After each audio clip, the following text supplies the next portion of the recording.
우리에게 주시는 하나님의 말씀은 사도행전 4장에서 6장까지의 말씀입니다.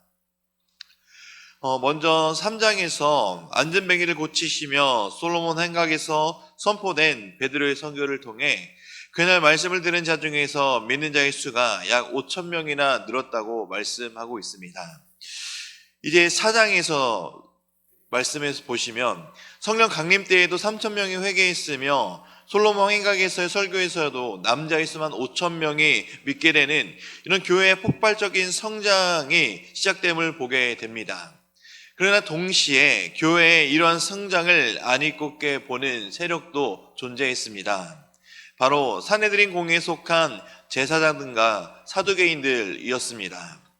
이들은 예수님의 도를 가르치는 이들을 미워하여 사도들을 잡아 가두게 됩니다. 4장 5절에서부터 이런 산헤드린 공회의 신문과 협박이 기록되어 있습니다. 이들을 신문하기 위해서 대제사장들이 찾아왔고 전날 잡힌 사도들에게 무슨 권세와 누구의 이름으로 이런 일을 행하는지에 대해서 신문하기 시작했습니다. 그때 베드로가 성령 충만하여 담대하게 자신들을 신문하는 제사장들과 산헤드린 공회원들에게 대답하기 시작했습니다. 12절 말씀을 함께 보도록 하겠습니다.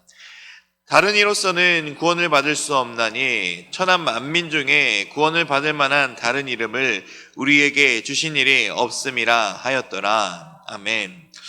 베드로는 오직 예수 그리스도만이 구원의 길임을 강력하게 주장하고 있습니다.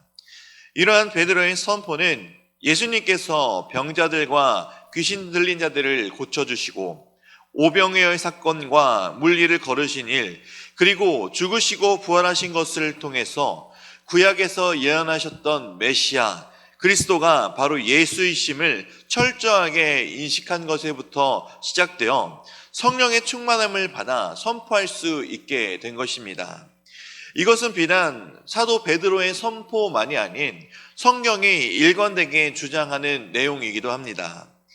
예수님의 이름은 온 인류의 구원과 밀접하게 연관되어 있으며 오직 예수님만이 구원을 베푸실 전능자이시며 구원자이시기 때문입니다.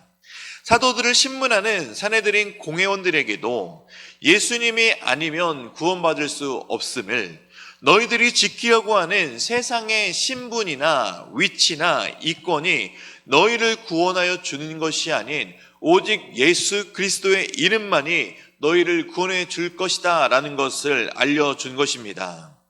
이에 이들을 신문하던 일은 더 이상 이들이 선포하는 복음이 퍼지지 못하도록 그들을 위협하며 협박하였지만 베드로와 요한은 이들의 제지와 협박에도 불구하고 복음의 증언을 또한 멈추지 않았습니다. 19절에서 20절에서 말씀하는 것처럼 베드로와 요한이 자신의 사람들의 말을 듣는 것보다 하나님의 말을 듣는 것이 옳은이기에 자신들이 보고 들은 것을 말하지 아니할 수 없다라고 고백합니다.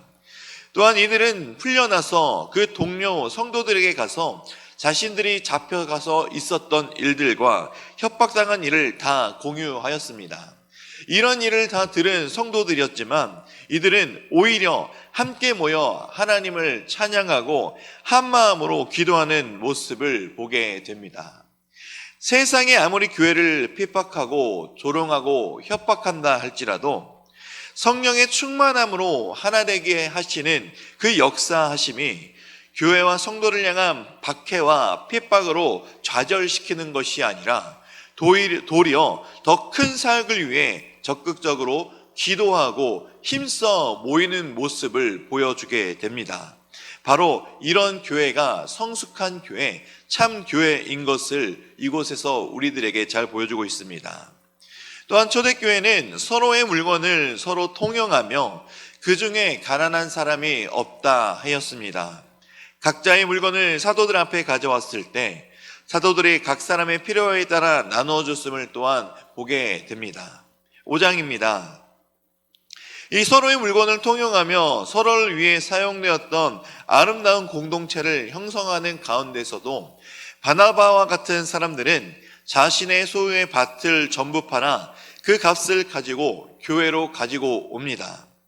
이런 모범적인 구제의 모습을 보이므로 이 교회에 큰 덕을 세웠지만, 이러한 교회 안에서도 사탄이 방해하는 모습을 보게 되는 장이 바로 5장입니다. 5장에 나오는 아나니아와 삽비라 부부의 예를 볼 수 있습니다. 이들도 바나바처럼 자신의 소유를 팔아 헌금을 하였지만, 그들은 그 소유의 얼마를 감추고서는 마치 전부를 다 드린 것처럼 거짓말하는 모습을 보게 됩니다. 이에 베드로가 이들 부부의 거짓말을 책망하자 하나님의 역사심으로 이 부부가 죽게 되는 것을 보게 됩니다. 이 일련의 사건은 어찌 보면 하나님의 심판이 너무 혹독하고 가혹한 것이 아닌가, 구제를 위해 드린 것인데 굳이 죽이실 필요가 있었을까 하는 것은 이 말씀을 보는 성도들에게 큰 혼란을 줄 수도 있습니다. 그러나 3절에서 밝히듯이 이것은 바로 사탄에 의한 일이었습니다. 사탄은 교회 내부에 틈타 교회를 약화시키려 합니다. 이 부부의 경우 특별히 바나바를 의식하여 교회 내 봉사로서 이름을 내고 싶은 공명심이 있었을 수도 있습니다.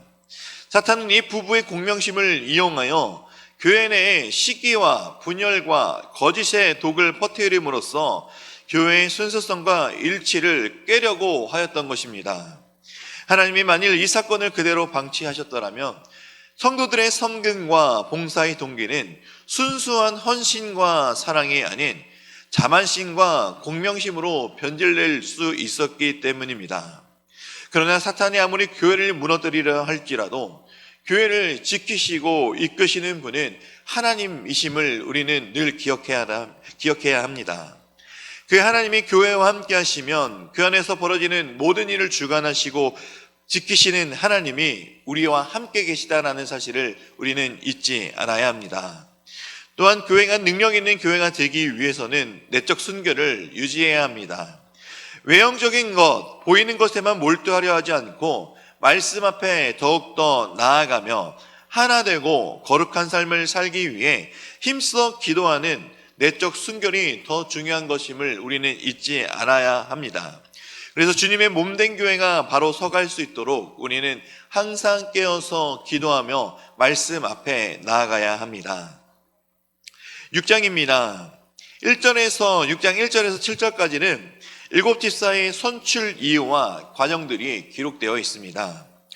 초대교회의 가장 큰 특징은 바로 구제와 복음 전파에 있습니다. 그러나 한 가지 문제가 생겼습니다. 초대교회의 이 구제에 헬라파 유대인 출신의 과부들이 자주 제외되었던 것입니다. 급기야 헬라파 유대인들이 히브리파 유대인들을 향해 원망과 불평을 쏟게 된 것입니다. 바로 12명의 사도들만으로는 교회의 전체 행정적인 업무를 감당하기 어려울 만큼 이 예루살렘 초대교회가 폭발적으로 부흥했다는 뜻이기도 합니다. 이러한 구제 일에 사도들은 복음 전파의 사명을 제대로 감당하지 못하는 일까지 벌어지게 되었습니다. 그러자 교회 재반의 행정적인 업무를 담당하기 위해서 7집사들을 세운 것입니다. 자칫 큰 문제와 분쟁으로 커질 수 있었던 불공평의 문제는 이런 7집사를 세우게 되므로 지혜롭게 해결될 수 있음을 보게 됩니다. 그리고 집사들을 선출함으로 교회가 더욱더 성장하는 계기가 된 것입니다. 이처럼 주님께서 우리에게 각자 주신 은사를 활용할 수 있도록 직분을 우리에게 세워주신 것입니다. 각자의 직분과 은사에 충성하는 것은 결국 교회의 영적인 부흥과 자신의 신앙의 견고함을 위한 길임을 우리는 잊지 않아야 합니다. 각자의 주어진 직분을 잘 감당하며 교회에도 복이 되며 자신에게도 복이 되는 축복받은 신앙생활이 되어야 합니다.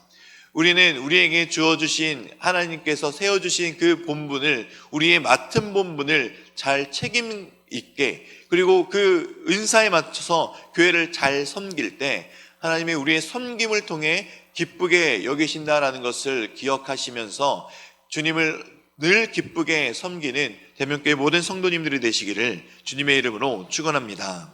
이제 말씀을 듣겠습니다. 사도행전 4장에서 6장의 말씀을 경청하실 때 우리에게 주시는 하나님의 음성을 들으시기 바랍니다. 주의 말씀은 내 발의 등이요 내 길의 빛이니이다.